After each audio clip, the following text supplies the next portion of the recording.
Assalamualaikum warahmatullahi wabarakatuh. Hello sir, I am Fajar Hakim from English Education Department and class 4A at the State Islamic University Sultan Syarif Qasim of Riau.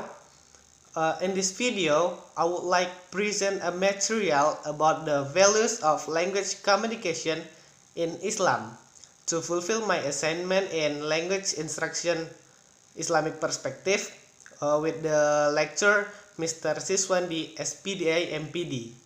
So, without further ado, let's go to the video. Communication is a part of human life to interact. Since we were born in the world, communication has been established to establish a sense of humanity. Without communication, we cannot interact with each other.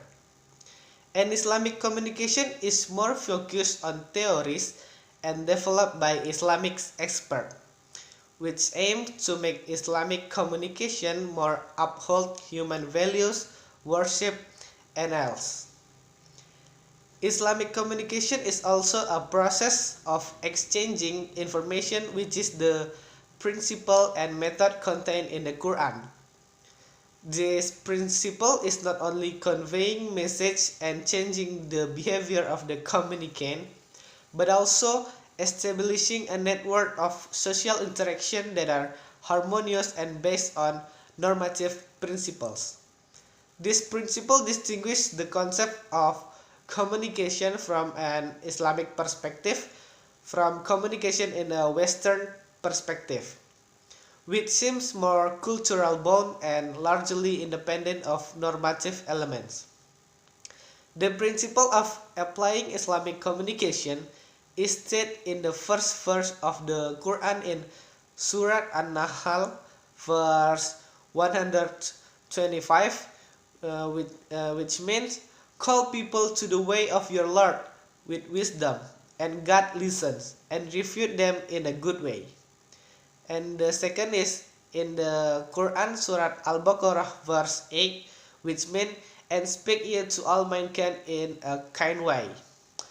And then for the last surah and the last surah in Quran Surah Fusilat verse 33, which means, "Who is better in speech than those who call on Allah?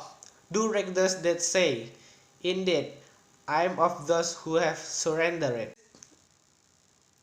These three provide an affirmation of the essence and principles of Islamic communication up to the implementation stage.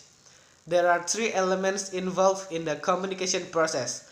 The first is communicator, the second communicant, and the last the message. The communicator as the main character to convey its message to the communicant.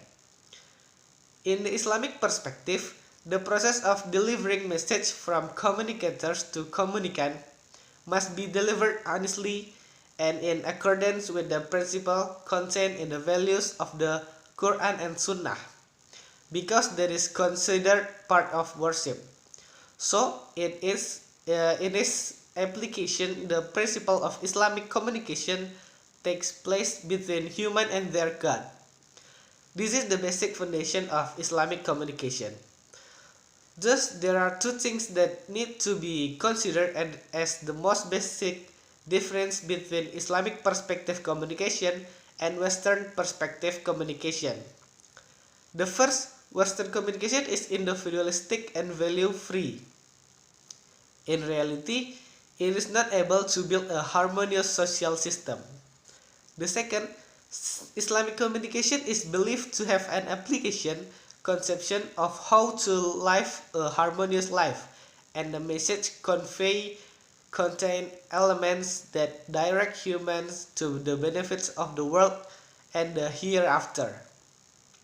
This value is considered as one of the peculiarities of the study of Islamic communication, so that it becomes part of Islamic studies.